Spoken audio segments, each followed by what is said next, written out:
It's time for In a Nutshell here. I am, of course, Jimmy Nuts, and we're going to be talking about everything that I read in September 2025. We wrapped up this month. It kind of snuck up on us here at the channel. I did not realize about that time of the month was coming, and lo and behold, we still got all the templates done. Mrs. Nuts is unfortunately not here.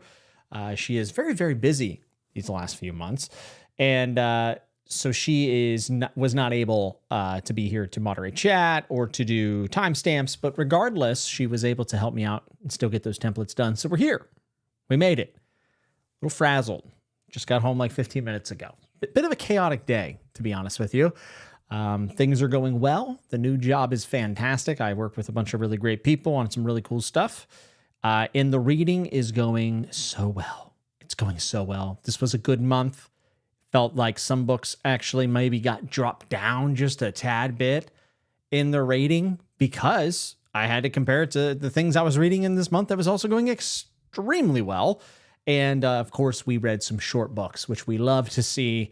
Did almost everything physically. I did listen to a little bit of audiobooks, but like definitely been doing way more eyeballing, if you will. The boomer way, they say. To read with our eyes. So I'm pretty excited to talk about this month. I feel a little discombobulated right now. So I don't know if I'll be as well spoken as I normally am. I know that's presumptuous of myself to say that I'm well spoken, but hopefully I can get across what I enjoyed and didn't enjoy about these books. And also, folks, Patreon pick of the month. It's the Patreon pick of the month. Can you believe it? For October, will we get a spooky read? I don't know. Is the list updated appropriately? I don't know. If I select your book and it's wrong, you can reach out to me after the fact. Or if you're here, you can tell me in live chat. If you're watching this after the fact, I am going to have timestamps down below. Big shout out to She Was Only Evie. Evie is our great friend here at the channel. Has been a good friend of mine for a long time now. And she is going to be helping out and stepping into place of Mrs. Nuts to get these timestamps filled out. So big shout out to her. Those will be available shortly after the video goes off live, and most of you watch it after the fact anyway, so you'll be able to hop around the video to the books that you want to hear about or the parts that you want to see, like the Patreon pick, and then we'll talk about everything that I'm going to read in the month of October. I do have some planned reads, so that's always good, and I might put out the bat signal at the end of this for a recommendation possibly of a very specific sort that I'm not going to say now because the chat will get flooded with recommendations. And of course, I will also check comments afterwards as well. So good to see all the usual suspects, and feel free to use those timestamps if you don't feel like hearing me banter back and forth with the chat. But Ishin says, raise, hide the roof beam, carpenters. Like Aries comes the nut god, taller far than a tall man. Well said. I wish that was read every single time that I walked into a room. Be pretty great. She Was Only Evie says, I'm here to be devastated when Jimmy gives book lovers anything less than overwhelmingly positive. I was kind of curious how many people would just straight up unsubscribe once they saw book lovers in the thumbnail. We'll have to see. Hey, romance and robots? More likely than you think. What's up, Dan? Said, I bought Happy Place for my wife, who isn't really an avid reader, and she really liked it. That's something I continue to see among many people. Yenna says, I wonder if we'll have another episode of Romance and Robots next year like we seem to get on Netflix every year. Is that a thing? Is Romance and Robots a show? Today I learned. I did not know. Good to see you, Dark One Stain. Good to see you, Derry. Good to see all the usual suspects here. Love seeing you all. Love seeing the live chat. And of course, always appreciate everyone who comments after the fact as well. So the Artful Brittany. I feel like this is the first time I've seen your name in the chat. I might be mistaken, but either way, welcome. Good to see everyone. Happy spooky season to you, Amanda, as well. Noel, Beps. My goodness, everyone's here. Dark One Stain said, why is Jimmy looking so buff? Because I pump the iron. I pump the iron, as they say. And it's been going well. It's been going really well. I'm holding firmly at the weight that I've gotten down to this year, which has been really nice. I'll probably bulk back up in the winter, though. So, very cool. Glad to see so many people that are actually able to reach or to get here to view the live stream live. Beps, are we sucking any diesel, Jimmy? Oh, we're sucking, and it is diesel. Let me tell you.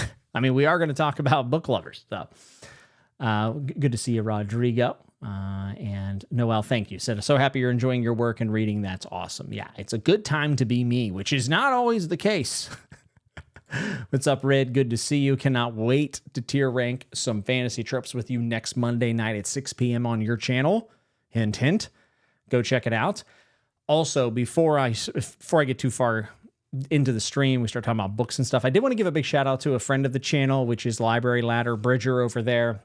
Most of you probably are at least aware of Bridger's channel, but Bridger has become a very dear friend to me outside of YouTube.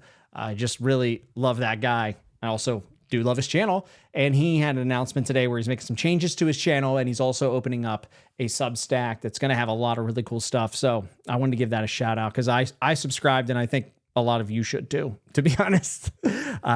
He's pretty amazing. So go check out the Library Ladders video and go check out his Substack as well. Mitch said, Jimmy, would you be willing to share my GoFundMe so that I can fly to Turkey and save my hairline? Yes, Mitch. Put it up. Put it up. You can sponsor the show. Darius said, you have much lighter energy today, Jimmy. Love to see it. I am kind of resigned to the fact that I feel a little... Unprepared is not really the word because I don't do like a ton of like note taking before these. These are all very spontaneous. I just feel like my attention's pulled a lot of ways today. Had to leave work a little bit early today and just thinking about work. There's a lot of stuff going on. After this week, though, things should calm down. And hopefully this weekend I solve this car issue that we've been having for what seems to be forever. Unfortunately. What's up, Britton? Good to see you, man. Hey, Jimmy, have a good stream. Hey, thank you. Have a great night. I'm going to be eating some delicious food after this. I am so hungry. I have not ate since like 1.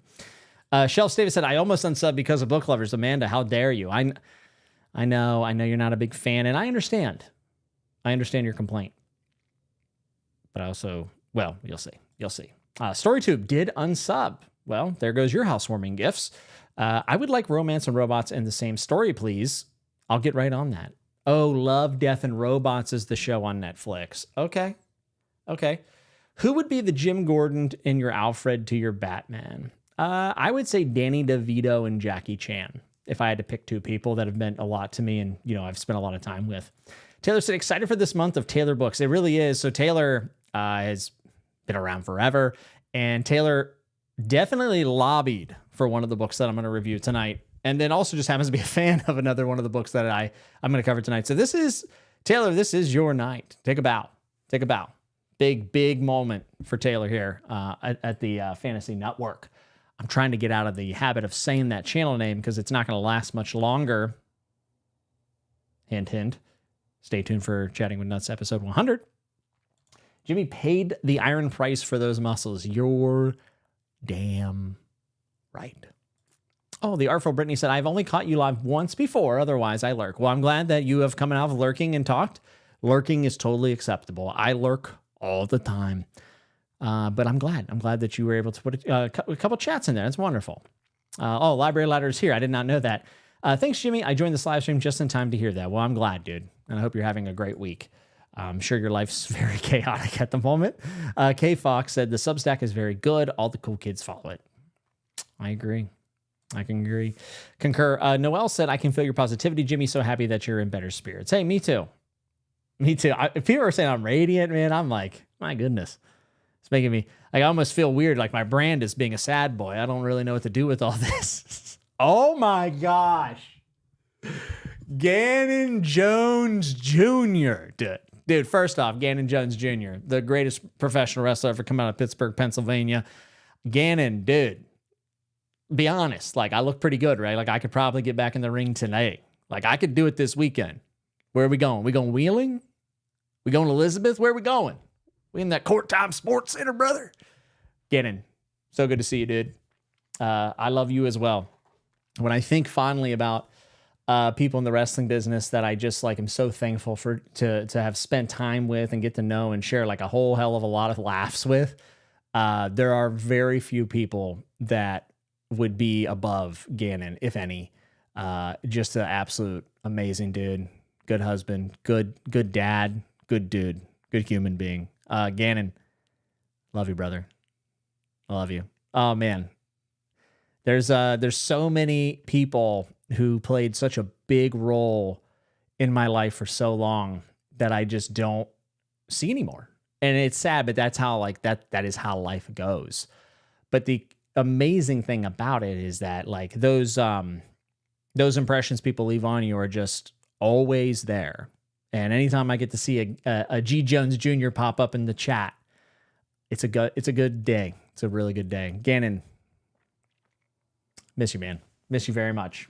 I said, you look great. Let's do it. I ain't taking any falls, brother. That ain't gonna work for me. You know me, I don't bump. I just completely like sidetracked this thing to have a good moment with an old friend. That was wonderful. Darius said, Jimmy, your knees will fall off your energy writing checks your body can't cash. You're not wrong. I'm very much a model car nowadays. I might look okay, but you can't take me out and put me on the track. The wheels will just go off of this thing. And happy birthday, Success is Mine. Today's my birthday. I'm so glad that you are streaming. Your videos always make my day better. Well, I'm glad to be of service, and I hope that you have a wonderful day. And remember, you deserve it. Whatever good things happen to you today and this week and the rest of this year, you deserve it. Okay? Should we talk about some books? Should we do it? Did you all have a good reading month? Because I did. I'm going to kick it off with a book that I'm talking about how happy I am, but I'm going to talk about a book that is depressing as shit, and that is Mockingbird by William Tevis. Is it Will Tevis? So usually I read the author name off the book thing, but I can't see it because is that Walter Tevis? Disregard everything I'm about to say because apparently I didn't read the book. No, Walter Tevis. This book is, I would say, getting some steam. I think Criminale read it. Obviously, Library Ladder read this. StoryTube has read it. I want to say maybe Bart read this. There's been quite a few people on the YouTube space for books that have been checking out Mockingbird. And it is definitely revered in the same era as like 1984. But the cool thing I thought about Tevis is that he actually wrote Queen's Gambit, which is one of my favorite TV shows. Probably like the last... Has it been 5 years yet? I would say last like 5 years. It's been pretty good.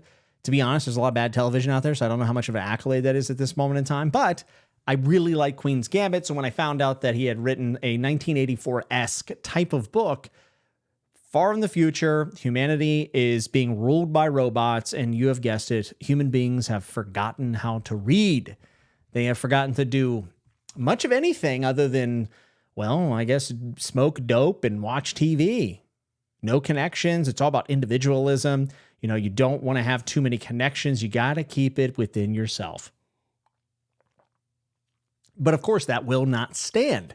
We have a protagonist who meets seemingly another protagonist, and things start to happen, and humans find their way, I would say, into a conflict of knowledge. But there's also another POV, which I liked way more, which was a robot who oversees a lot of these things, who all this robot seems to want is to be more like a human, and is painfully conscious of the fact that they cannot be human. And there's themes of suicide that go along with that, and many other things, and wanting love. But the robot ultimately is fairly unlikable. This is certainly a book about humanity. This is also a book about knowledge. This is, in some ways, almost like a new Garden of Eden. It had a lot of Adam and Eve parallels that I picked up on and I lapped up. Like, I love that stuff. I love any sort of like biblical vibes coming out that isn't just like straight allegory. But there's even a scene with a man and a woman and a snake and a fruit. I'm like, okay, a little on the nose there, but that's okay. I enjoyed it. The thing about this book is it's almost contradicting, because Tevis handles his descriptions with a lot of care to make sure that he is actually mentioning like colors and the way things look and the way things feel. But ironically, the entire time I read Mockingbird, I kind of just felt like it was in grayscale, and not in like a stylistic choice, but I just kind of felt a little muted for me. Now, I did really enjoy Tevis's writing. There were some times where he would just lay down a sentence. I mean, come on. It's a book about humans forgetting to read and finding the joy of reading once again. Of course, there's going to be some banger quotes that a nerd that likes to read will enjoy. So I guess maybe the bar was a bit low to impress me with those, but I did think that he had some really profound stuff to say. But I really thought the robot side of things was a little bit more interesting. I almost wish that there had been a little bit more of that, even though I didn't necessarily think the robot was on the right side of history. It's a bit complex, you could say. This book kept me guessing the whole way through, even though I wasn't like blown back by entertainment. And I have to tell you, I think I've had, I want to say 5 or 6 people that were reading it around the same time as me or finished it prior to me. And I think only one really enjoyed it and one liked it. And then the other like 4 hated it and DNF'd it and thought it was painfully boring. And I don't disagree that it felt maybe a little bit dry for me, but it kind of went places I didn't expect it to go. I mean, there was one turn that I was like, wait, what? This is like soap opera stuff. This is kind of wild. And for that, I felt like every time I was ready to put the book down, it kind of caught me back up. The thing I don't necessarily love about this book is it's a bit of a product of its time in some ways. It was written in, I believe, the 1980s or 1980 itself. And man, does Tevis hate people smoking dope. Like it's just like that time old adage of like, you're going to smoke dope and watch TV and your brain's going to fall out, man. And, too much of anything is a bad thing, but I just felt like he was very much about like, people are watching their shows, they're smoking dope and everyone's dumb. And it just felt a little dated, right? In fact, I would argue it's kind of interesting to think about this in 2025. I think smoking for a lot of people, like in the public opinion, maybe chilling out a little bit and smoking a little bit or whatever. And then, if you do that, fine. But like, it's like, it's almost like not frowned upon as much. And honestly, I would say that engaging with television in a meaningful way and like coming online and chatting has actually become something that is like a positive in our world. And there's like far worse things, right? Like we have social media and I guess a lot of the stuff that was going on back then, drug wise or alcohol wise, is still happening now, right? But I mean, I'm just saying it's like, he was saying, the end of civilization could come from the fact that we're all smoking to watch too much TV. I'm simplifying and being a little bit funny right now. I'm kind of being a little bit hyperbolic, but it's just ironic that those things are actually kind of like smiled upon now. And there's far worse things that you could do with your time in 2025 with the way technology has kind of boomed and everything's changed. So in that regard, I thought it felt a little bit dated. I actually kind of found it funny. Just like, yeah, I'm back to smoking my dope. I'm feeling a lot better now that I'm not thinking about anything. It's just kind of funny. I like this book. I do think it is, for the masses, probably a bit dry. I think it could be a hard pitch, possibly, for some people. But if you are someone who like really loved 1984 and would like to kind of see maybe the next step of that, been reading a lot of stuff that's like been apocalyptic this year, kind of riding the coattails of Bridger's project. But also because post-apocalyptic or apocalyptic fiction in general happens to be like one of my favorite things, if not my favorite subgenre. So I felt like this was a necessity in a lot of ways for me, especially since I read 1984 either this year or last year, and I really liked it. I definitely felt like this was in conversation with it. And I know Carlos at StoryTube thinks that this is far better.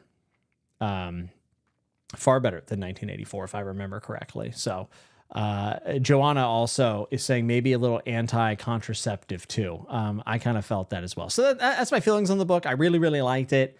I did not feel as connected with the humans as I thought I would be. I was a lot more invested in the robot side of things, and that might just be with my history of like suicidal ideation and, feeling like an alien at times in my life. Like maybe that got me more invested in the robot. I wish there had been more of that for my own personal taste. But overall, I really enjoyed this book. I'm really glad that I read it. But overall, solid. I don't know how you'll feel. This is definitely not a blanket recommendation, but maybe very specific. So, StoryTube said, I did not pick up on the anti-drug thing at all. Did I read this? All I got was a limit for the disappearance of connection. Yeah, disappearance of connection, lost knowledge. Knowledge is certainly more so at the forefront of this, and like expression for sure. But yeah, the anti-drug stuff's like all over the book, like all the way to the end almost. It was kind of it made me laugh. So yeah, this is another one that some Okie dude's mentioning that is written by Tevis, and it's called The Man Who Fell to the Earth. It's about an alien who gets distracted by human vices to save his people. So that checks out. I believe the alien is an alcoholic. Like he comes in to do his thing as an alien to the human race, but ends up just drinking a lot, which honestly sounds really cool. So,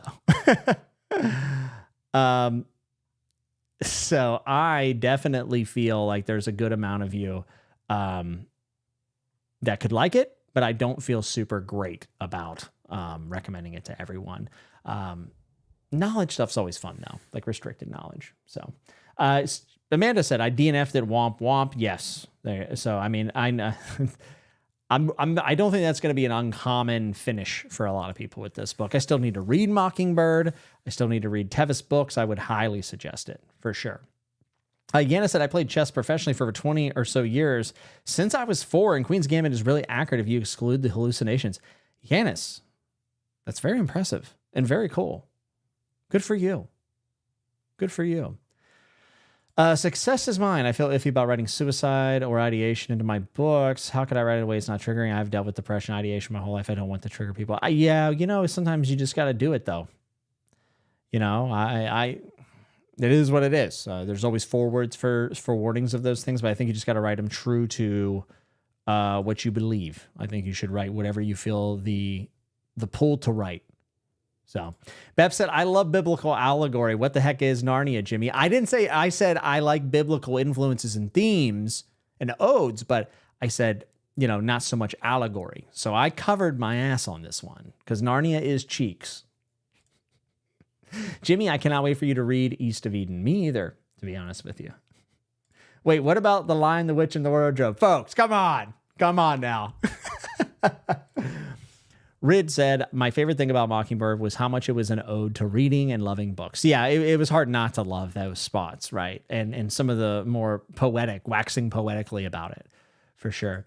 K Fox said, I don't know why I'm surprised when I end up adding books to my TBR during these streams. Interesting. I was kind of curious if people would find my pitch of it to be something to be interested in or to steer away from. I think I was upfront with the fact that, it hasn't been a hit with everyone. So, Joanna said, I can see that about the grayscale, Jimmy. Well, I'm glad that I'm not the only one. And Library Ladder, who is the one who recommended this book to me, said that muted feeling is typical for Tevis because nearly all of his books are about human dysfunction. Yeah. Yeah. I definitely understand that. Hayward said, I'm a smoke dope and play the piano till I lose my job. No TV for me. Amazing. Really tremendous. Joanna said the robots seem more human in ways and more complex. I'm guessing that was purposeful. Yeah. And also it's kind of fascinating to be like the robot had almost every advantage that you could ever imagine. And I mean, they're running the planet at this point, but the one thing that they want to be able to do is die. Because that's the one thing us humans, we all will experience is death. And I don't know. I like that. That just vibed with me to a certain point. So the anti-Philip K. Dick, I guess so. I would pair this with a Scanner Darkly for those who want connection laced with LSD. The funny thing is that I'm supposed to read a Scanner Darkly as my next PKD book. So is it time? Reed said it was really heartbreaking to see the breakdown of knowledge to the point where the main character didn't even know not to drink seawater. I see that sort of happening with the rise of AI information. Oh yeah, I definitely think it's even in the 80s, right, when he wrote this, probably prevalent of the idea that, people are losing the ability to think for themselves and to find knowledge and to digest it and use it. And there's a lot of relevant stuff when it comes to the knowledge piece of this book for sure. Bookish said Walter Tevis also wrote The Hustler, from which the best Paul Newman movie was made. Yeah, a lot of his stuff seems to be adapted, if I'm not mistaken. I'll try, but I'm also a sad boy who loves post-apocalyptic stories or boring books. Yeah, I can vibe with that. Over the Average Ben, who I basically buddy read this with, said Mockingbird is one that was great to read with someone to have conversation to grow on perspectives of the book. Yeah, I think if Ben and I had not read it together, I don't know if we would have came out of it as positive as we did. Because there were times where we're like, oh, where's this going? Like, it's kind of slowing up. And then, we'd find things to appreciate and to bounce back and forth. And Ben, it was a pleasure reading it with you, my friend. People are really pushing A Scanner Darkly. Okay. Hayden Lyle said, I didn't read the whole book this month, but that first part of the first chapter is a great hook. Robot wants to jump off, but can't. Damn dog. Yeah. Strong hook right out of the gate. And definitely probably the point of the novel that I liked, like the through line with the robot of that point was very interesting to me. Sorry, I'm just chugging water out of a Guinness glass right now. I try not to drink too much in these streams because I know it's annoying to listen to, but I'm so thirsty. Bookish said, I'm just here for Emily Henry. I had a feeling you would be. Also, I haven't got a chance to watch your optimism video, but I'm very excited to watch it because as someone who only reads sad things, I could always use good recommendations. Plus, I mean, Bookish, you've never really steered me wrong on a book, ever. So let's talk about the next book. That was mostly positive and is definitely not bleak, in my opinion. I'll go ahead and answer this. So Thug Ness said, why drop the One Piece channel? I was not having fun discussing One Piece online. Whether it was, the dubious comments of people just being, absurdly rude, or the fact that everyone kept spoiling me. And I was like, I really like this story. I want to experience it. You can only experience it for the first time. And I was just tired of getting spoiled, to be honest with you. And I also felt like at some point it became like trying to prove that I was like reading it the right way.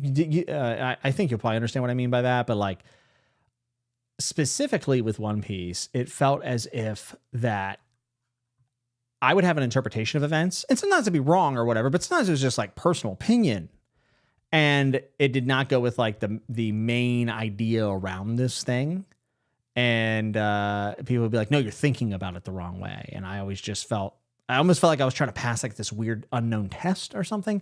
So yeah, that's why it also took up a lot of time. And I just, unfortunately, don't have that time. So, but I'm thanks for dropping in. I appreciate it. I mean, there's a lot of great, by the way, there's a lot of great people that watch those videos and that were around that channel. And I had a lot of fun when I did do it. I had also really hoped that whole project was supposed to be a little bit more of my friend Andrew's thing, and it just unfortunately didn't come to fruition. So that's why. What do you guys think about Crime and Punishment by Dostoevsky? I can never seem to finish it, unfortunately, but I will one day, for sure. So, Dan, you've been reading weekly since 2007. You are an OG. And I saw you said you love the videos. I appreciate that. Thank you. Waldo said, drinking water on live is annoying. Stay hydrated. I know, but it's show business, baby. Jimmy, I think you're thinking about the One Piece channel wrong. Okay, let's move on. Terry Pratchett's back, folks. This is the second Terry Pratchett book in the last year, and that is not typical because a lot with Discworld comes down to mood, but I just happened to find myself in the mood for Terry Pratchett once again. And I have given books higher ratings than mostly positive from Discworld, but I got to tell you, I think when it comes to just like the whole package, Small Gods is probably my favorite Terry Pratchett, even though I didn't end up liking it as much as Guards or even Mort. I think that what Pratchett was trying to get at was my favorite thing Pratchett's ever tried to get at, and that is the good and the bad that goes with religions, but also philosophy, which is why you'll see at the bottom of the screen I put fair. I didn't mean fair as in mid. I meant fair as in I thought he came out swinging, but I thought he gave the opposite side of the table just as much of a beatdown, which I appreciated. And he didn't just go with religious zealots in this book. He actually ends up making fun of philosophers, which was probably the funniest part of the entire book. So Small Gods is about I wasn't trying to pronounce it, who is a god who has found himself in a very weird form that happens to be a little turtle. And then we have Brother. And not his brother, just Brother, who is someone who's coming up through the religious ranks. And then there's a whole cast of characters surrounding this, and there's a lot more to it. I'll let you check it out. Terry Pratchett's always funny. He's always witty. He is always talented when it comes to choosing the words that he wants to pick to tell his story. Like, I always think his diction is really strong. And he generally does have some layers to his story. I thought this one might be the most layered. I thought that this book was probably the best example of being able to read a Discworld book and enjoy the humor, enjoy the fun. But also, if I read it again, I could have a totally different experience with the themes and the deeper meanings of these things, and why something that can be deemed like so good as like belief or faith can make, you know, really good people do bad things.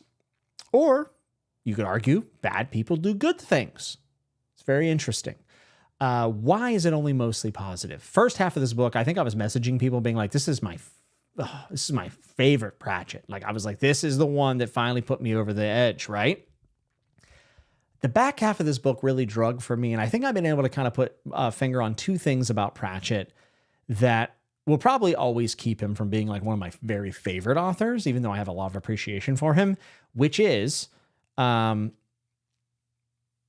get a little fatigued. I have a good time. I even laugh out loud at times. Sometimes the humor doesn't hit, but I always feel like really tired. Like, all the Discworld books I've read, I think, are like 300 pages. They always feel like they are 400 pages, if that makes sense. I just always feel fatigued after I finish a Discworld book. And that's not necessarily a fault of the book. It's more of a fault of like me and what I like. And that's okay. The other thing that I've kind of tried to pinpoint, and I think I've understood now, is that once I kind of get at what Terry Pratchett is trying to tell me, because he's trying to tell you things with these books, once I kind of figure out what he's trying to tell me, I think that's when I start to kind of lose interest a little bit. And I did feel about halfway through this one that I felt like, I was like, I kind of got it. Like, I got the idea. I don't know if I necessarily care about what happens to brother or like, probably not. Even though I thought that they were pretty like interesting characters in their own right. Like, they were very unique and they stood out a lot. And Morbius, was that the dude's name? Morbius, dastardly dog. There was a lot of good here. A lot of fun characters. Very Terry Pratchett. I love the idea of Discworld being able to drop in at different points and go see what other people are up to in the world. And I like that it's a connected world, but not feeling like overburdened by it. It's just nice sometimes to get out and get into Discworld. Simple as that. I know Terry Pratchett's going to write a competent book. It might not knock my socks off, but it's always going to be competent. It's always going to be decent. Well, maybe not Colored Magic. I've heard that book is not his best, but I'm sticking to what people really like. So I have heard that Nation is better than this and deals with a lot of the same stuff. And it's when he became a more skilled writer. It's not in the Discworld universe. I thought about reading that possibly, but overall, it's just another layered, witty, and very fair book from Discworld. And I like Small Gods quite a bit. This was actually a positive until I looked at my month and I thought about my reading experiences and I bumped it down just a smidge. It's like, 80%. It was a really fun read. So I'm sure that will not be good enough for some of the Discworld fans out there, but as somebody who is, reading one of these books every 3 years, I think that it's all good. Hopefully. So I would recommend, by the way, Small Gods. In fact, even if you didn't like other Discworld books, I actually think that, like, if you read Guards, you read Mort and you didn't like either of them, or you didn't like one of them, whatever, I think Small Gods could be a hit with you, potentially, which would be kind of cool. So let's take a look here at the comments. Bookish said Dostoevsky DNFs is another thing we have in common. We're just on that same wavelength. My Texan brother. Damn, I just checked it out at the library. I felt like it's one of those books you're supposed to read at least once in your life. We'll see. He's talking about Crime and Punishment here. And yeah, there are books that get a reputation or have some sort of aura around them. And I think Crime and Punishment has to be near the top of that list. And that's why I will eventually finish it, just so I can have conversations about it and talk about it. I feel pretty solidified in why I don't necessarily care for his works, But I will finish Crime and Punishment one day, and I will also finish Brothers Karamazov. And that done well. I know I'm saying I don't like it, and I know Book is just saying it, but like you should read it and experience it. That book has changed like a lot of people's lives and has obviously been around for a very, very long time. You know, your experience could be totally different. So I implore you to read it and formulate your own opinion for sure. Go into it, you know, with a blank slate, no expectations, and you'll probably end up loving it.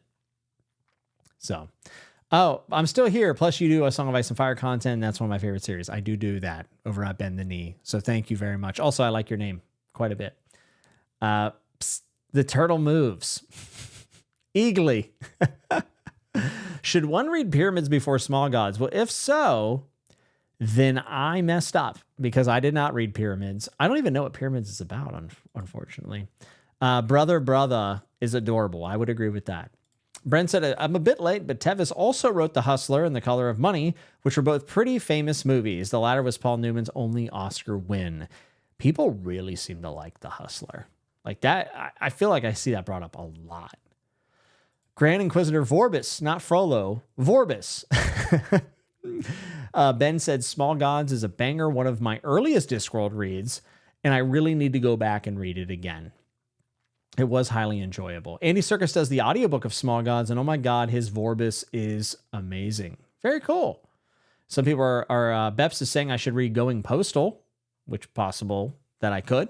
Noelle said, read Crime and Punishment, or she read Crime and Punishment, but read it at a time that I didn't appreciate it. I also figure it's very, very slow paced. I tried to read it again, I think, I don't know, not for a long time. I always tap out at the letter from his family. It's pretty early on, and I tap out every single time, man. Maybe I just need to skip the letter and move on. Dan said, nice. Small Gods has been my next Pratchett book for the last 2 years. I feel like that's a lot of people with Discworld. It's just so many books, and how do you make time for all of it? It's tough. No chapter breaks. You can't F with you. I hate to say, but I agree. Would recommend Lost Beyond the Wall. David said, would recommend The Once and Future King for some good satirical dry humor that isn't as overwhelming as Pratchett. Love Discworld though. Once and Future King has been on the list for a long time. Long time. Andrew said he understands, feels fatigued when he reads Pratchett as well. Evie loves Nation so much. Brent said, I've never read Terry Pratchett, no interest, but every time someone has posted a quote from one of his books on Discord as an example of something funny, I always find myself asking, you sure about that? You sure about that? Wait, hold on. I can do it better. No, wait. Why isn't it working? It isn't working. Never mind. I had a zoom in effect. I blew it. Live TV, folks. It's unfortunate. Ben, dude, thank you for the super chat. 1 cent for every piece of stubble that was lost from the thumbnail. Thoughts and hairs, dude. First off, you did not need to send in the $14.99 super chat. I appreciate that very much. That'll go towards my Final Fantasy Tactics purchase that I still need to make. Appreciate it. Thoughts and hairs. One of the funnier things I've read in a super chat in my time. Yes, there were a lot of people who commented in the Discord that I had some stubble, little facial hair in the thumbnail. And whenever I let people know that it would not be here for the live video, I was met with some hate and vitriol. And I was surprised. And nevertheless, Ben brings it up here in the live chat. Ben, that was super generous of you, dude. You did not have to do that at all. I'll pay you back in December. Derry said, as a Discworld fan, 80% is about where I sit with Small Gods. It's not in my S tier. Well, it's always nice to hear that it can go up from here. K Fox says, Small Gods is a tough one for me to rank because I really struggled with it and actually DNF'd it twice before getting through to it eventually. It hit a bit close to home. I'd be curious about that. We should talk about that sometime. Derry said, I never expect anybody to love all of Discworld, but I'm happy with mostly positive because I know somewhere in there's 41 that'll be one of the skyrockets to the S tier. I think so for sure. Like I said, I have a lot of appreciation for Pratchett's writing. As the unchallenged Discworld fan around these parts, I declare you excommunicated. Consider yourself gatekept. Thank you, Mitch. Always the best.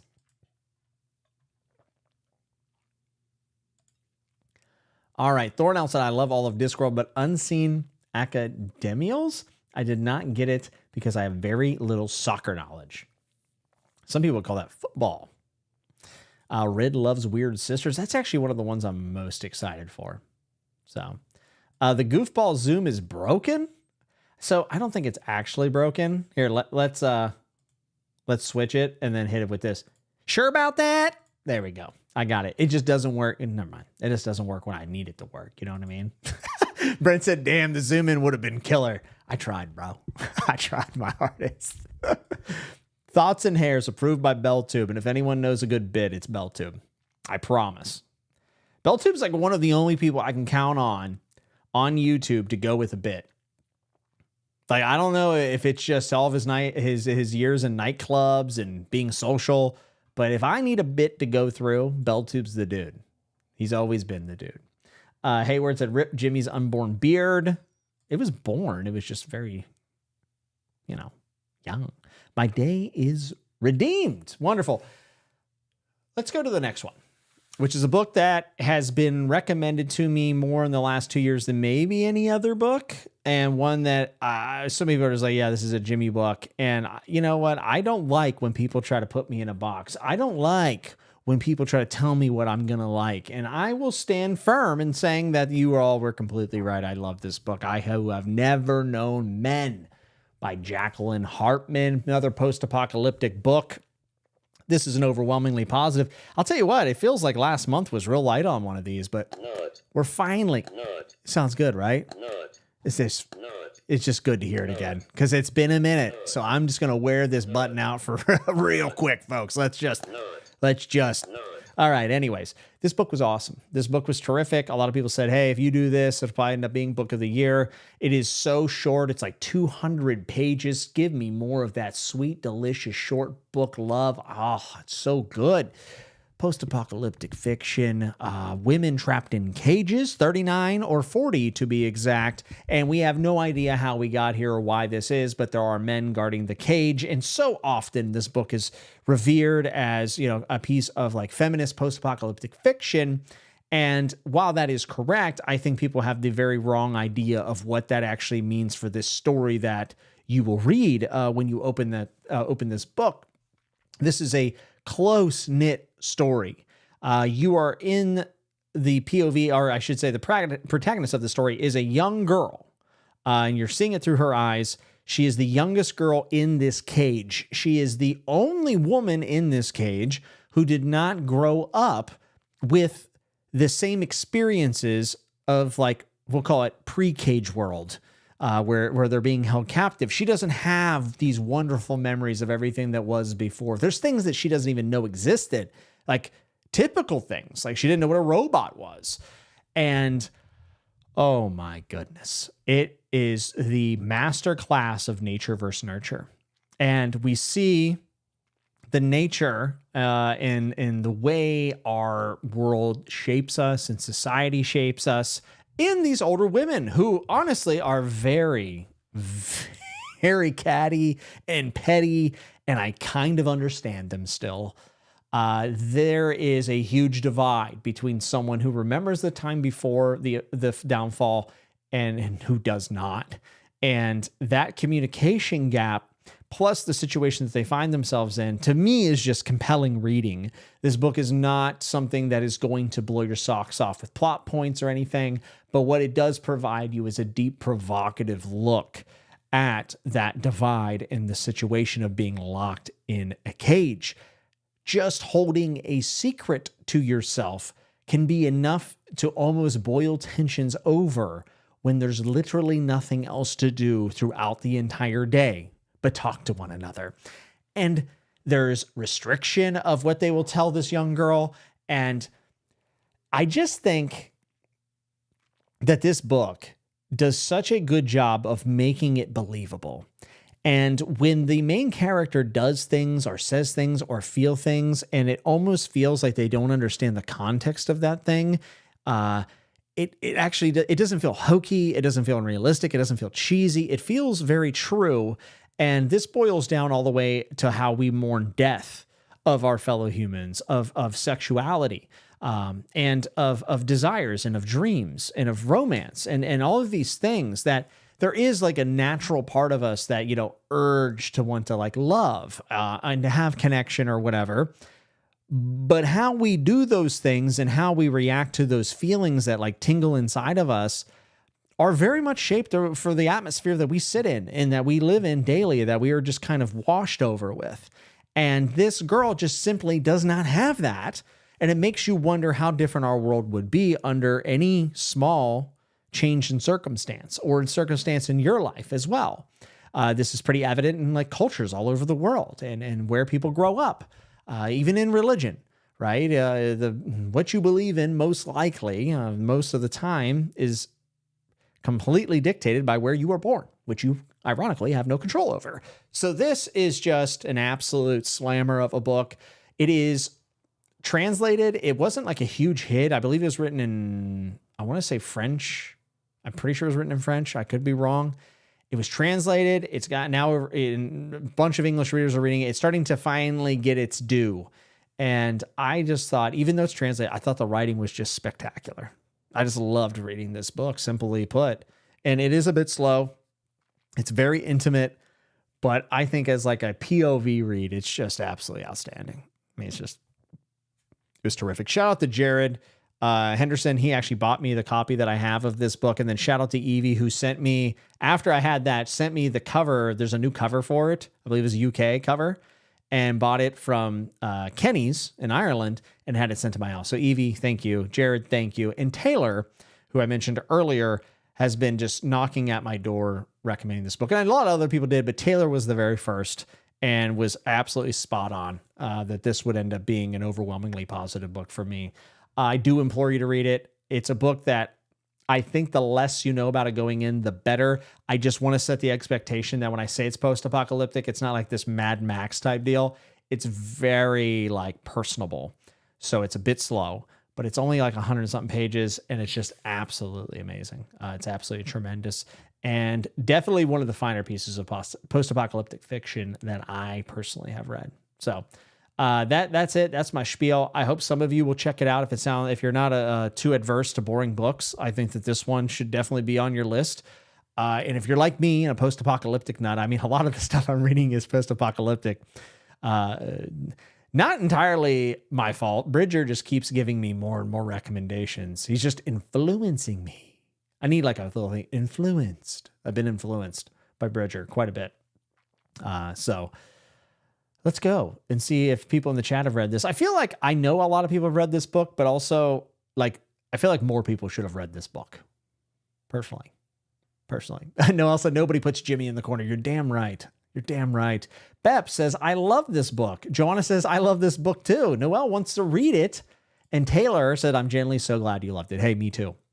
And Amanda says, one of the greatest. I do not disagree. Derry said, I have this on library hold. So many copies, so many waiting. Must be good. Yeah, it's definitely finally picked up its popularity, which is really cool. Hey, Justin, good to see you. Kai said, Taylor is so validated right now. She is so validated, bro. StoryTube said, great book.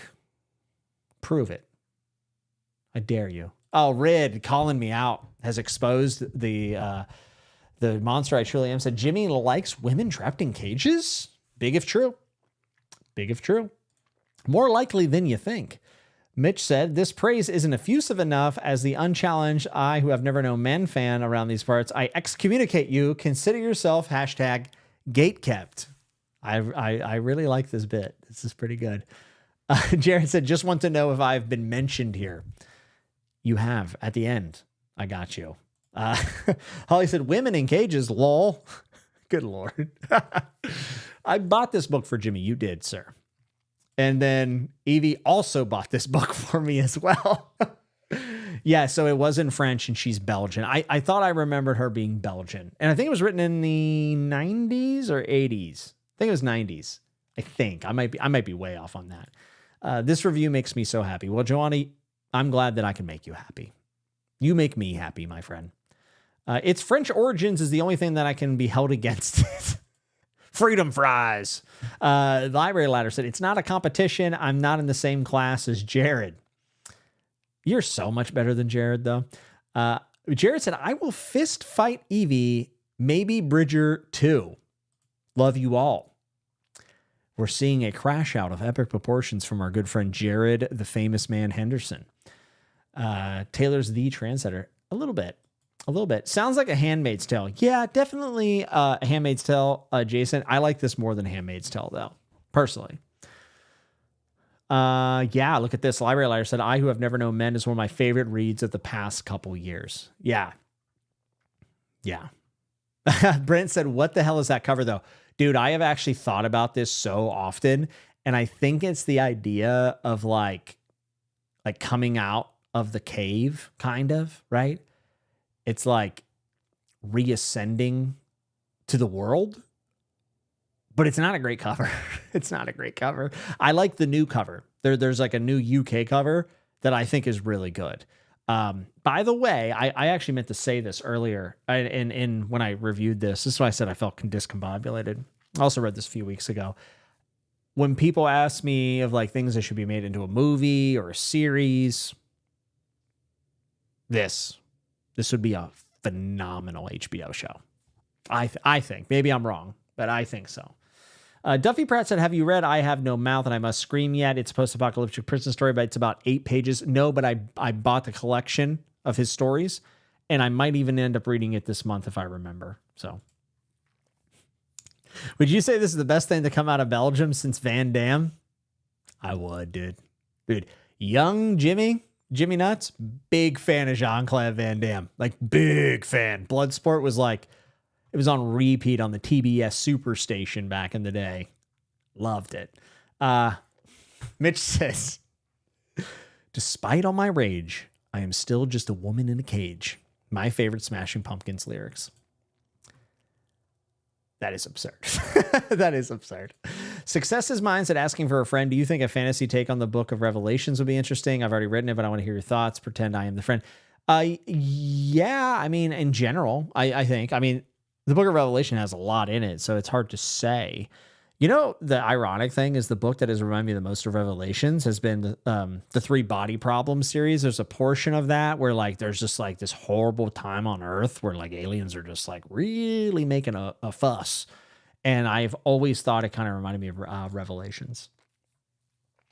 Jared said, it's like a child's imagining of the outside world. Primary colors are due to unfamiliarity with the world. Why don't you go make another Play-Doh video, Jared?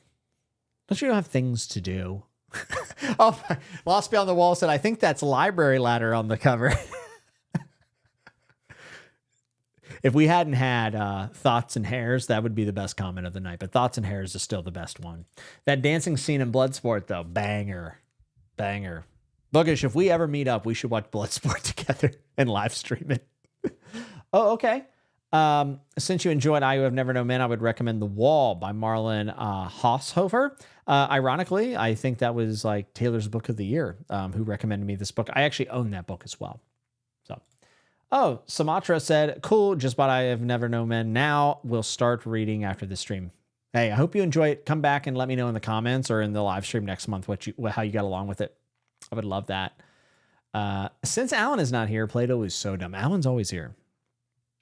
Except I think he has a stream tonight, which I did not know when I scheduled this. But let's talk about the last book of the month.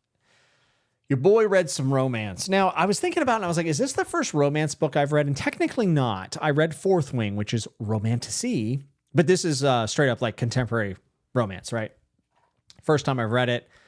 I was not expecting to like this at all, to be honest with you. I know Emily Henry is really popular, and by the way, I'm just gonna be honest. I do not like. I don't like this cover right here. This cover. These kind of covers makes me die inside when I see them. It just, I don't know. Anyways, very, very, very interesting to read a romance. And you might be asking, like, Jimmy, why are you doing this? Are you trying to ride the popularity of Emily Henry? No. Mrs. Nuts read a lot of Emily Henry, has loved a lot of it. She thought some of it was just okay. And I have gotten Mrs. Nuts to read so many books that she would have never picked up if not for my own taste and my own, pressure. And I thought it was only fair to read some of her books that she's enjoyed in the last few years. Like Fourth Wing was one of those. Actually, I think Fourth Wing ended up being, was it a Patreon pick? I can't remember. Anyways, Book Lovers was the one that I went with. And also our good friend Alan from the Library of Alexandria is going to be discussing with me about this book, and his beautiful wife Christina is going to be joining. So it's going to be me and Kelsey talking to Christina and Alan about this book. I think it's going to be a lot of fun. It was really enjoyable to read this with them and to kind of hear their opinions. Some of it really surprised me, but I'm positive on this book. I think Emily Henry, I can't speak tonight. Emily Henry's writing is rather good. Not the most like thought-provoking. I'm not saying it was the most profound thing, like where I was just like, man, I can't believe someone put it that way. But it had a lot of character, and it had a strong voice, and for that I appreciate it. If you've been following the channel for any length of time, you know that I appreciate a really strong voice. To some people, it's actually a detriment. Like some people will read a book and it has such a strong voice, they hate it. But to me, I'm like, well, at least you did something. Like at least it wasn't just normal. It wasn't just normal words being put on the page. It had a little bit of character to it, and I really like that. The romance side of this, I don't care. I don't care too much about the romance. I don't think the romance was like so well done that it's like mind-boggling or anything like that. But what this did remind me of is one of my favorite things that I had forgotten about, and that's rom-coms. I actually really, really enjoyed rom-coms in my teenage years. And the number one example of this is Just Friends with Ryan Reynolds and Amy Smart and some other people that I can't remember at the time, at this moment. Anna Taylor or something. Anyways, Just Friends. I forgot. Like, I love that movie. And in the relationship and the circumstance of this book are rather different than Just Friends, but it still gave me that same vibe. And it actually gave me almost a little bit of nostalgia for that. And I wouldn't be surprised if I read like another romance, or maybe it's just Emily Henry. I don't know. But like, I wouldn't be surprised if I did these like once a year, because the thing is, I didn't like binge rom-coms back in the day. I would watch one. I would watch like one rom-com and have a great time and be like, I'm glad I watched that. I have something to talk about with the girls in my life at the time when I was a teenager.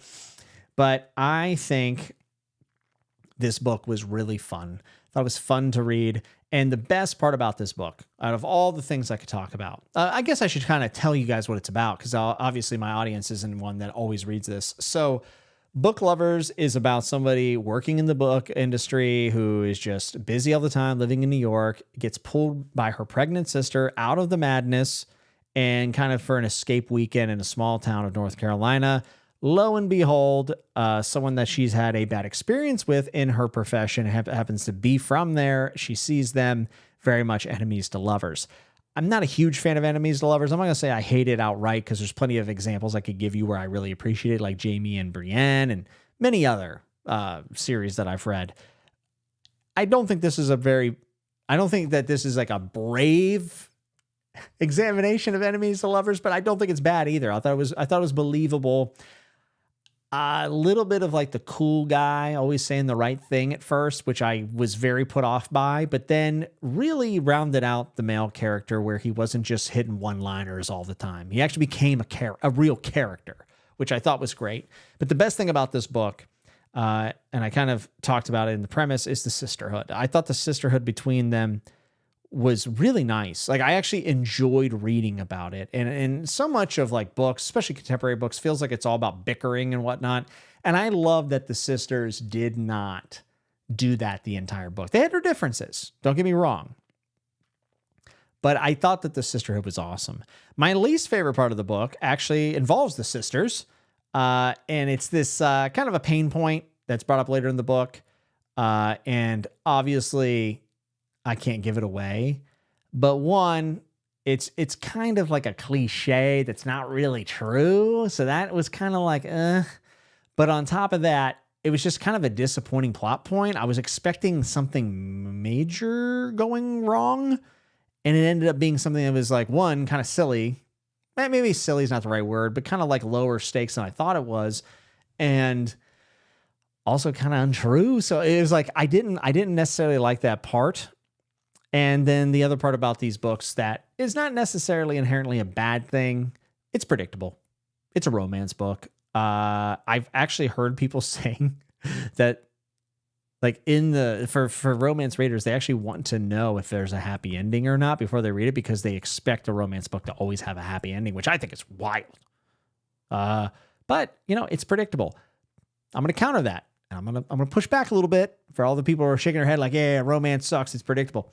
There's a lot of fantasy out there that's predictable too. And that's why I say it's not necessarily a bad thing. It's not inherently a bad thing.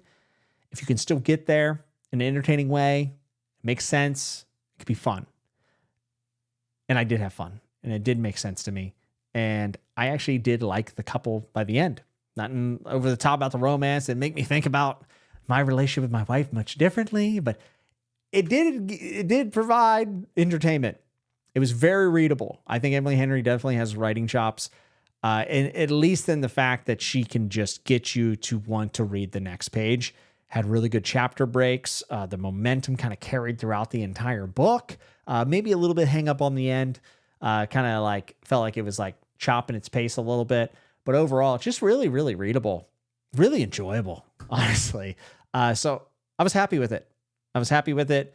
And quite funny at some points too. And if anything, I came out of this just thinking, wow, Emily Henry is definitely talented. And romance might not be my first genre ever. It'll probably never be in my top 5. I don't know. I don't really rank genres at all, but I wouldn't say no to another one. How about that? And I think that is pretty cool. So I'm glad to try something different. I don't think that this is going to be one that all of you run out to go check out, but I would say if you've ever been interested or you just want to try something new and you get the itch, yeah, try some Emily Henry. It doesn't have to be this one. It could be a different one. I know that there's other ones that people like. So I would love to see it. Would love to see it.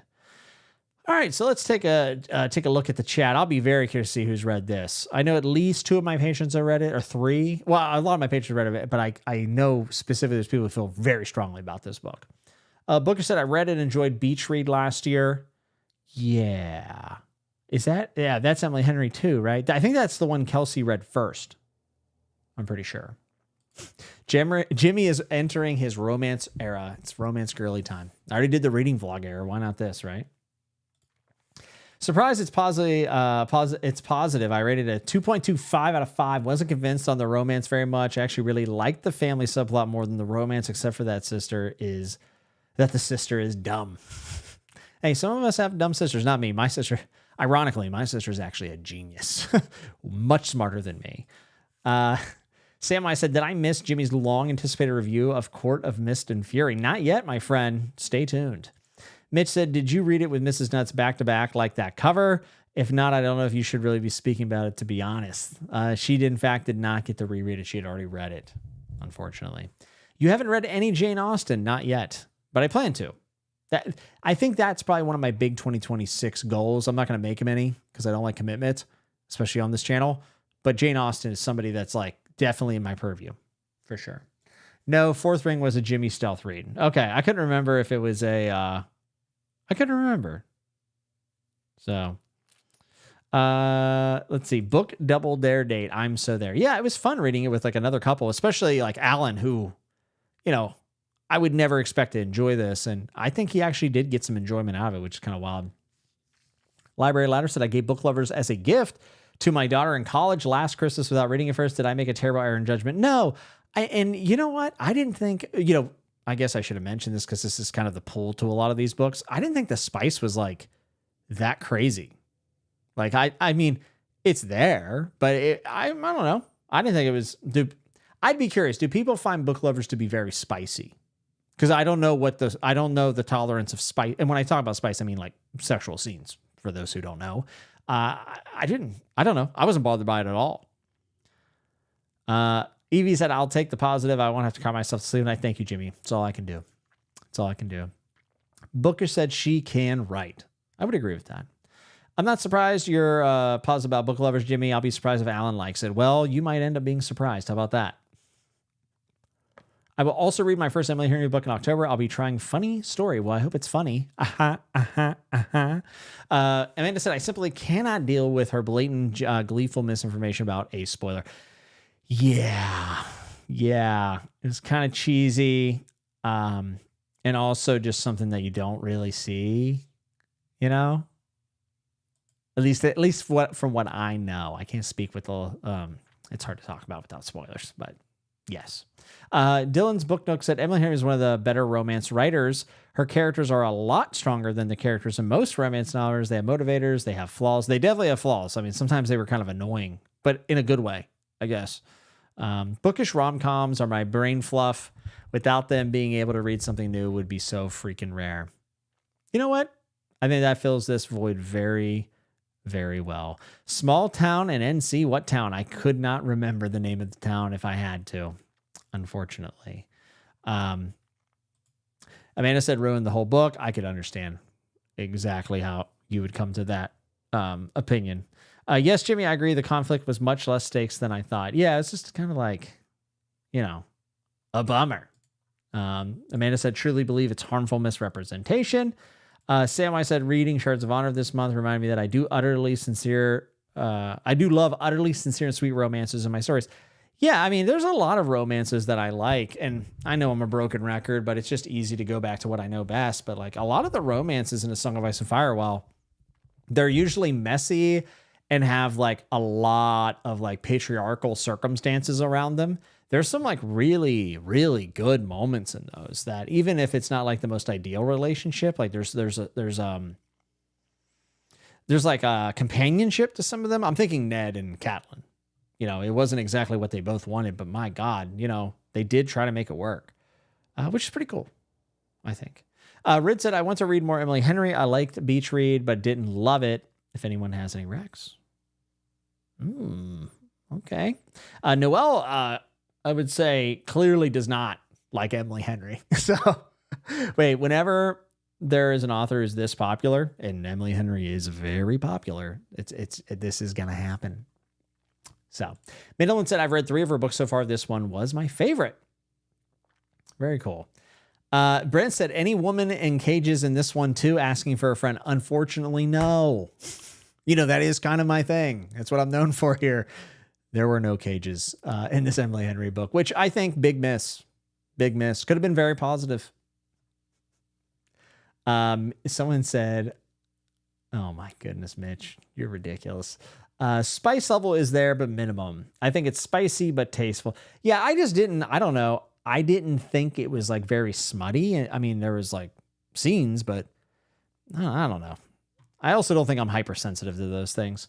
I recently bought Sense and Sensibility on Audible to listen to as my first Jane Austen book, narrated by Rosamund Pike. She is incredible. I've heard she's great at audiobooks. I heard the new Wheel of Time books are phenomenal, like the audiobooks. Dylan, I appreciate all this context. Said, in terms of spice, Emily Henry's books are pretty tame compared to a lot of what's out there in my bookstore. They are not even shelved in romance. Instead, they're shelved in general fiction. That's how you know you made it, when you break out of the genre shelf and you just get stuck into fiction with all the snobs. That's awesome. The gleeful spreading of misinformation is sort of my MO. Mitch, I could not agree more. That cover for me diminishes everything you said. It's almost like they don't want me to buy it. I could not agree with you more. I absolutely despise these covers. I think they're terrible, personally. So, okay. Name a better love story than Craster and his wives. Seth, that is diabolical. You know I wasn't meaning that, damn it. You knew it. All right, so that's it. 4 books for the month. Most of them were pretty short. I had a good month. I think that the books were actually fairly diversified, except for the fact that I Who Have Never Known Men and Mockingbird were both about humanity in many ways. They go about it a lot differently, but I do think it's at the core of both of those stories. It's interesting when you read 2 books that are like almost in conversation with one another. And that happens more often than not. And as pattern seekers as humans, I think it's not shocking that I try to find ties between books. And there are times where, and I'm just talking before we do this Patreon pick, but like there are times where I really get the pull to make videos talking about 2 books and like tying them together of a central theme or plot point or whatever. and maybe talking about how they do it differently and how I think maybe one succeeds in the other. But I don't really love the idea of like pitting books against each other. I don't find it that fun. It's just not something I get a lot of enjoyment out of, unfortunately. But I would sometimes, I guess what I'm trying to say is there's sometimes wherever these connections do exist, and I actually would like to make videos about them, but it's really hard because you have to just go super into spoilers to talk about certain plot points and stuff. And I just don't think, like, how many people out there have read Mockingbird and I Who Have Never Known Men? Not many, unfortunately. One or the other, sure, but both, maybe. I guess if they're big fans of Library Ladders channel, they probably have, like myself. But yeah, just something, I don't know. Just want to throw it out there. I think a lot about this offline. I think a lot about how these books relate to one another. So I do think Mockingbird and I Have Never Known Men in conjunction with one another is rather good. So, all right, let's talk about the Patreon pick of the month. It's the Patreon pick of the month. All right, here we go. I got golfer's elbow because I've been playing too much golf. Hurts. Really hurt to pick this up. The things I do for you people. Patrons, those are called.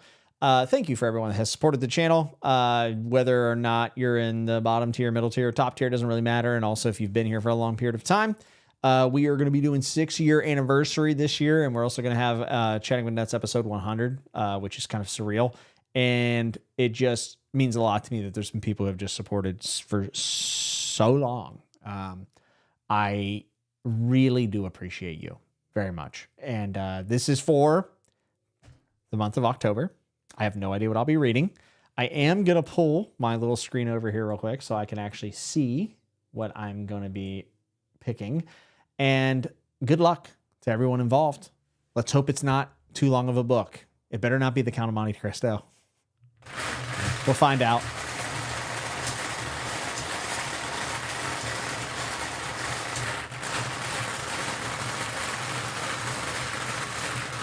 Also, there have been some really good chats that have come in since I finished the last book, and also some questions, and I will get to those. So if I haven't read your comment yet, I most likely will once we pick this book.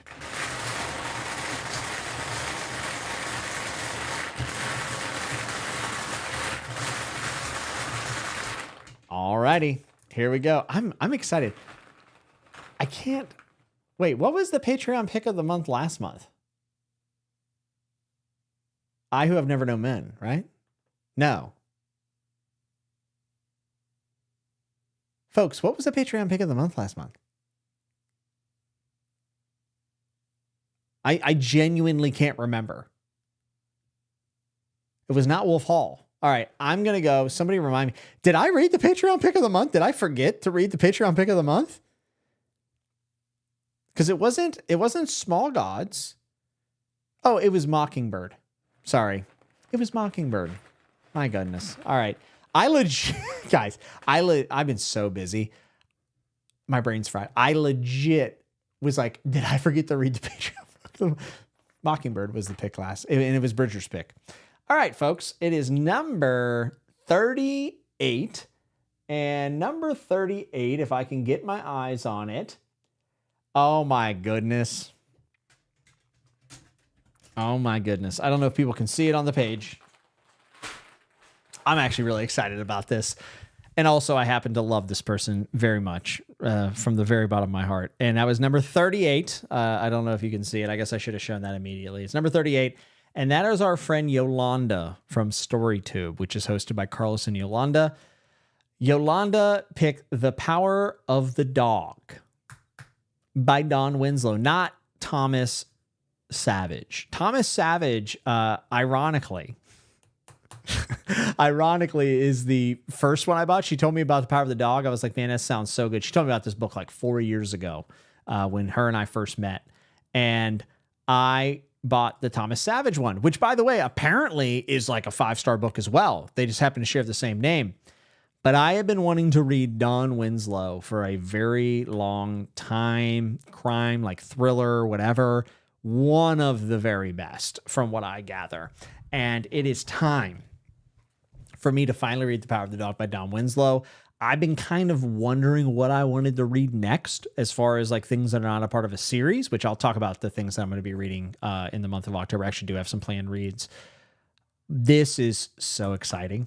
It's not terribly long. I think it's like 500 or 600 pages, but I have heard almost unanimously that this book just blows by. So Yolanda, thanks for the pick. I'm pumped to read some Don Winslow, who is a legend in his own right. And I'm thrilled. I am thrilled. And if I'm not mistaken, I think, is it Don Winslow or Dennis? I'm thinking Dennis Lehane, the guy who works in TV all the time. But yeah, Don Winslow, first time I've heard that he writes the best thrillers. So this is very, very exciting. And congratulations to Yolanda. I'm just glad it's not a book that I was dreading. It's a little longer than I maybe would like. I like the 200-page ones, but without a doubt, this is going to be this is going to be sick. I'm going to go back in the chat because I had a couple questions and a couple really good comments, and I kind of wanted to put this up here. Derry said, to truly call something spicy, there needs to be cages. Just saying. Very nice callback, Derry. I really like what you're doing here. Women We Meet in Cages by Emily Henry. Netflix adaptation coming out soon. And also StoryTube said that, which is Carlos from Carlos and Yolanda, said that Emily Henry was also put into the fiction section in their store. Jimmy, have you read Grendel? I have not, but I believe I own it, and I've always wanted to read it. I have a lot of respect for John Gardner. That's John Gardner, right? I read his book about writing fiction, and it was probably one of the most helpful things I've ever had in writing. So Hayden said, I love accidentally finding ties between books. Read Lonesome Dove and Blood Meridian back-to-back since they're both Westerns from 1985. Yeah, very cool. Hey, Meredith, what's up? Said, do you think couples should read romance novels together? I want my fiance to read my books, but he doesn't want to read them because of the smut, but I tell him it's more than that. I think if, he should be able to extend enough grace your way to believe you if you tell him that there's not just smut, and, pick a low smut rating book. I love reading books with Mrs. Nuts. It's always been fun. One of the things that we absolutely love, and we do it every year when we go home for Christmas, we have a pretty long drive to and fro. We will usually listen to an audiobook together on the way up and back. And sometimes she doesn't even have an interest in it, and she'll end up getting invested. One of the best examples of this, and she actually never got to finish it, and she wants to, is 11/22/63 by Stephen King. She loved that audiobook. And the Road audiobook. She also really got into that as well. So I think reading a romance novel together would be really cool. And Meredith, I wish you the best of luck in your endeavor to get him to read it. Library Ladder said, my daughter's English lit class is reading Frankenstein and Ishiguro's Never Let Me Go as a paired discussion. That is beautiful, and I am jealous. I never had anything like that in high school, unfortunately. The Patreon pick was not Wolf Hall, Jared. But I'll tell you what, I'm thinking about trying to finish it before the end of the year. Also, thank you, folks, for letting me know. Flannery O'Connor is on the docket, but is already kind of off the docket because I've been reading a lot of her short stories. I read a lot of short stories and I don't necessarily talk about them, like one-offs of collections and stuff. So I've read a decent amount of Flannery O'Connor short fiction. I just really need to sit down and actually, like Wise Blood, or is it Wise Blood? I can't remember. I own something about a church and Jesus and Flannery O'Connor. I would like to read it at some point. So, God, I can't believe I thought I didn't read the Patreon pick. Stop the steal. There was no steal involved here. These were fair picks, and I'm going to be reading Don Winslow in October. So now, as I get caught up in the chat, I'm going to keep going through these chats here, and then we're going to talk about what I'm reading in October. I am putting out the bat signal, and you can fill up the chat with it, or you can put in the comments. And this is a strict criteria. I don't want anything and be like, oh, it's actually 270 pages, but it's great. I don't care. Someone please recommend me a horror novel for spooky season. Everyone hates when people say spooky season. I want to read a horror book in October, but it has to be less than 200 pages. So pitch to me your best horror novel under 200 pages. I will look them all up, and then I will do my very best to read that in the month of October. I am going to be reading the sequel to, what is it, Moon Spider, The Crypt of the Moon Spider. the novella that's coming out. It's like 130 pages. I plan on reading that this month. I actually pre-ordered it because I was so excited about it. So that's already our book that's on the docket. But I would love for you guys to pitch less than 200 pages. If it's 201 pages, it is not getting even considered. Also, horror, not something else. Scary. I would like a scary book, at least in the vein of being scary. So, Power of the Dog, though, going to be read in October. Power of the Dog is a great book, one of my favorites from last year. Great Dane. Let's go. Fantastic. Power of the Dog slaps. I need to read the sequels. There's sequels? Am I starting another series? God damn it. I did not want to read another series. Carlos has woken up Yolanda to let her know of her big win here. And she said, go away. Valid. She's like, who cares? Dana Clauser said, I thought Don Winslow was the dude from Family Matters. He's a top 3 Donald. Not hard to do. Power of the Dog is a banger. Fantastic. I found Grendel in a little free library recently. Very cool. Yeah, Grendel is Gardner. Yes, and all of his writing advice is full on display. You can dunk it in the afternoon on audiobook. It's pretty good as well. Slammer. T. Baggins, I will take that to heart because I know you take my recommendations to heart and I appreciate it. So, Grendel is about as good as fan fiction gets. Talk about short stories in YouTube Shorts. Fun fact, I posted one short ever. I ranked the Game of Thrones houses just for fun. And I remember that day I posted the short, I lost like 50 or 60 subscribers. There are a lot of people who are just really not fans of the shorts. That doesn't mean I'll never do them again, but I was just like, oh, wow, people really hate shorts. Like, wow. Yeah, Evie, though, I have thought about this before, and there are so many George R. R. Martin short stories I've read. Like, I am reading all of his short stories. There are just so many of them that are worth talking about, and maybe I should make more time for it. Be really cool. Meredith said, thank you. I'm going to try and have a few books on my mind. He got me to read Robin Hobb.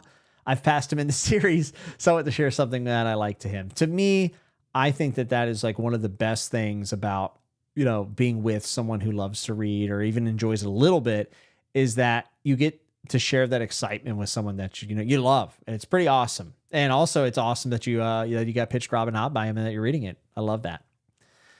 First time I've read something before Jimmy. It is a great thriller, very violent, barbaric even at times. They loved it, but was very depressing sometimes since it narrates a troubling face of Mexico. Well, Rodrigo, thank you for the heads up. I will be in the headspace for some diabolical, barbaric, depressing literature. Dylan's Book Nook said, yes, Wiseblood is excellent. There's also a very interesting film called Wildcat, which is almost an anthology film of O'Connor's works. Okay, I love anthology films. That's interesting.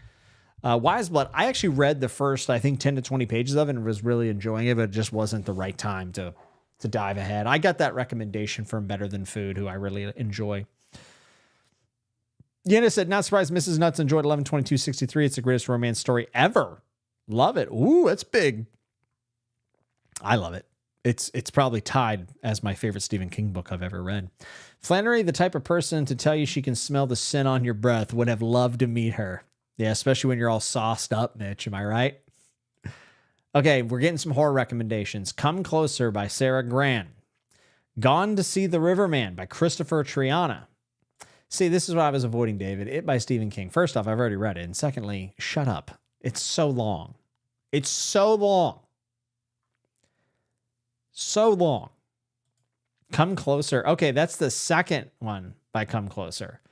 Neuropath by R. Scott Baker. Does this count as horror, guy? It's probably close. I mean, it's Baker. I mean, Second Apocalypse is horror, essentially. I do have Neuropath. That's a really good recommendation. All right, I'll have to look at it. Witches by Scott Snyder. I've actually already read Slade House, Daniel. I love Slade House. I love David Mitchell, let's be honest. I have been getting the David Mitchell itch lately too. And also the Ishiguro and also the Barbara Kingsolver itch. Those three are been in my mind a lot in the last month. If one of my good dear friends, I'm thinking Evie, could get, I'm already asking you to do the timestamps. I'm sorry. If you could record these ones that are in chat, the comments are easy because I can just go to the video. But if you could get these ones in chat screenshotted or written down, and then I can go read the synopsis of them or whatever the blurb for these after. Because I can't sit here and read all these. I was going to read all the blurbs, but that's just too much. I would really like to try to pick one. And who knows, if I have a lot of time, then maybe I'll read more of it. Possibly. The Shadow over Innsmouth by H.P. Lovecraft. Oh, Too Long by Far, never mind. Well, you put Neuropath back on my radar. I forgot all about it. My favorite horror novel under 300 pages would have to be The Stand. Well, it's not under 300 pages. It's under 200 pages. And knock it off, Sam. Knock it off. Witches is getting some love. Okay. Yellow Wallpaper, Woman Goes Mad. It's U.S. It is a short story, absolutely incredible. Then you can read The Handmaid's Tale, Existential Crisis. Let's go. Well, I've read The Handmaid's Tale. I reviewed that this year at some point. Clive Barker's The Hellbound Heart, Hellraiser is based on it, 186 pages long. I actually own this, so that's a huge leg up. I'm going to be honest. Literary Lair, LA, good to see you, by the way. Eric LaRocca, Things Have Gotten Worse Since We Last Spoke. I had a nightmare after the first story since it was disturbing. I had to DNF.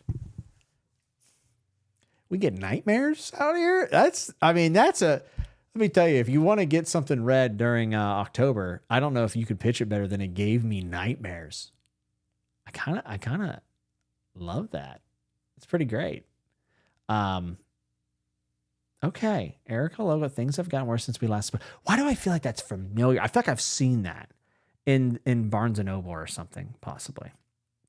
I've already read Slate House, Daniel. Come on, what do you take me for? A noob to David Mitchell? Come on now. There are more people saying Things Have Gotten Worse Since We Last Spoke. The Strange Case of Dr. Jekyll and Mr. Hyde by Robert Louis Stevenson. I only read new books, Britton. I'm sorry. No, I'm just kidding. I think Power of the Dog stands on its own. Yeah, it does. But, I was mostly being tongue-in-cheek about it being a series. Born of Man and Woman by Richard Matheson. It's 4 pages, maybe. I mean, Duffy, that's about as good as a pitch as you can have. Okay. My first thought was Scary Stories You Tell in the Dark because it's 128 pages.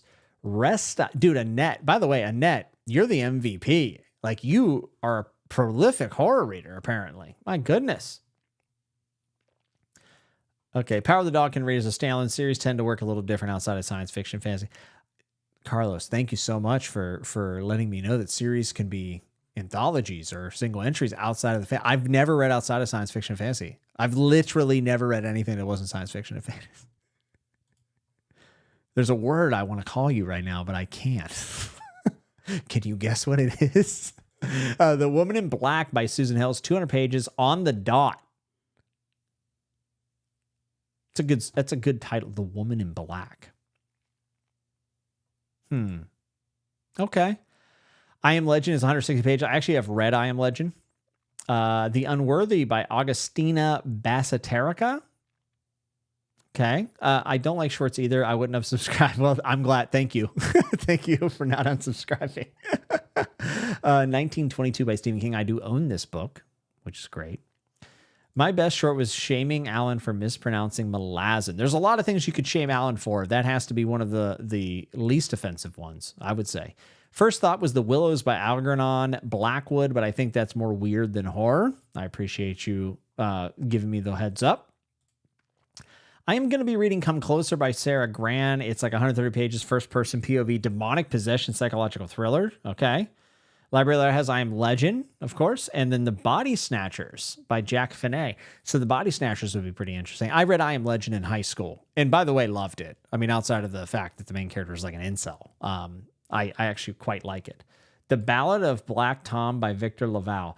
I read The Changeling by Victor Laval, and while I loved the first 120 pages of that book, like loved them, I did not like the rest of the book very much. I know Victor Laval's won every award in the world and is like beloved, but I don't know. I don't know. I feel like I've also seen The Ballad of Black Tom a lot of places. Dinner by Cesar Aria? I don't know if it counts as horror, but there are zombies around 100 pages. I think if it has zombies, it has to count as some sort of horror. K Fox said, I didn't think I'd read any horror books, but I'm throwing my vote behind the ones that have I Am Legend. Okay. The Unworthy is 177 pages, and The Ballad of Black Tom is 149 pages.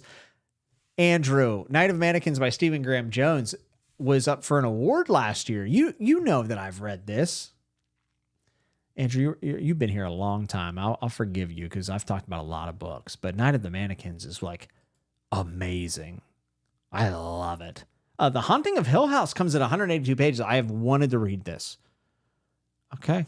Ballad of Black Tom's getting a lot of votes. The Laws of the Skies by Gregory Cortois, maybe?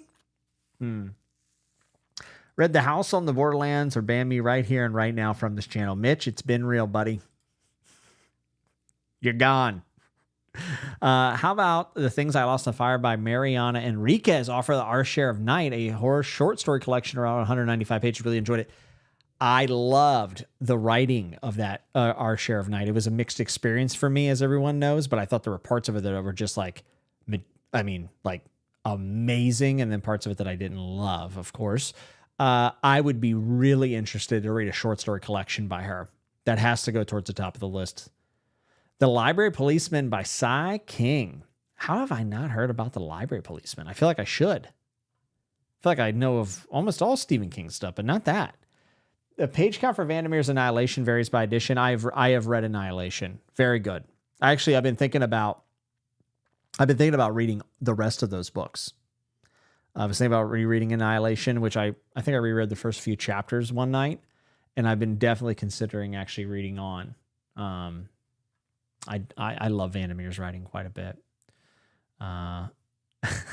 T-Bag said, I've been listening to The Stand. It's the most tedious literary slog I've ever endured. Almost done, though. Great characters, I think. Harold. Oh, my goodness. Okay, so I have a lot here. Noel said, I had nightmares. Jimmy, that's awesome. I love that for you. It's great. I know A Night in Lonesome October is short, Lovecraftian, a monster mash. It's a funny story. Did I mention short? I actually read this last year by our good friend Roger Zelazny, big fan of the channel. Say it, Jimmy. I can't do it. Scary Stories has nightmarish illustrations in them. I mean, it's no joke. A Guest in the House by Emily Carroll is a great graphic novel. 256. I told you. We Are All Completely Fine by Daryl Gregory. I hope people are writing these down because it's not just for me, right? Oh, wait. I got one for you. House by Ted Decker. Okay, Shelley. Also good to see you, Shelley. Man, Fuck This House by Brian Asman. Dirty Hit. Annette, you need to start a booktube channel of just horror. Because my goodness. Mapping the Interior by Stephen Graham Jones. That could be good. Jimmy, what was your max bench press? So if you're talking about barbell, when I was like 20, in my mid early 20s, I've never been a huge fan of barbell pressing after a certain point because I just got a lot better hypertrophy from dumbbells. Like I'm very heavy on dumbbells. Like I used to press 120-pound dumbbells for incline, but on barbell flat max bench press was 295 for, 5 or 6. But I was never really strength based. And I also don't believe that barbells are really all that useful for me personally. I just never saw the kind of growth that I wanted. It was always about muscle growth rather than strength for the most part. So I like the Changeling a lot. A lot of people do, just not for me, unfortunately. Some people are reading Frankenstein. The Monster of Ellenhaven by Jennifer something, 160 pages. That's pretty good. So, all right, there's a lot of these, by the way. Last Days by Brian Evenson. There's so many. Wait, you can say fucking here? Yes. Yeah, pretty much. Sometimes I don't really know why. Sometimes I don't say it. But yeah, I don't care. You can swear. I don't care. I mean, within reason, obviously. I love short horror books. I need to be taking notes. Annette, you are the one who provided all these books. you are the resource. So for me, I would Daniel, thank you. So we can say whatever we want here. We are wild and untamed by prudish community standards. It is wild to me. I do feel like booktube is fairly squeaky clean when it comes to like swearing and whatnot, but like we read books where people are getting like chopped in half and like abused and stuff. It's like, we can say fuck, it's fine. It will make the YouTube machine very upset at you, and your video will probably get restricted and all this other stuff. So whatever. Anyways, I know there were some that I did not see, but I can't read all of them, unfortunately, because I got to eat dinner still. Have not ate since 1. I'm very hungry. So I will be reading. Thanks for the fucking stream, Jimmy. You're welcome. You're very welcome. We will be reading The Power of the Dog by Don Winslow. I've been inviting people to come and read these Patreon picks with me. Like you know what I'm reading at the beginning of the month. You probably have some room on the TBR, most likely. So if you'd like to join me, and you can show up to the stream next month when I do it at the end of the month or the beginning of November, and then you can come and share your experience, and I can read it on the screen, or you can leave a comment or whatever. I don't know. I like love the idea of a book club, but like they're hard to figure out, right? I would love for at least one of you out there to read Power of the Dog with me. I've heard it's an absolute slammer. Okay? Just do it. What else am I going to be reading? So I already kind of talked about the novella that I can't remember from that author, but it's the sequel to God damn it, Moon Crypt Spider, whatever the hell it was. I forget that title all the time. I'm terrible. I think it's Nathan Ballingrad or something like that's the author. Oh, Brent, you just said Hellmouth by Giles Christian. Hellmouth by Giles Christian is one of the best novellas I've ever read, if not the best novella I've ever read. Folks, if you have not checked out Hellmouth by Giles Christian and you're like a fan of medieval stuff, it is bohemian horror. The audiobook is stunning.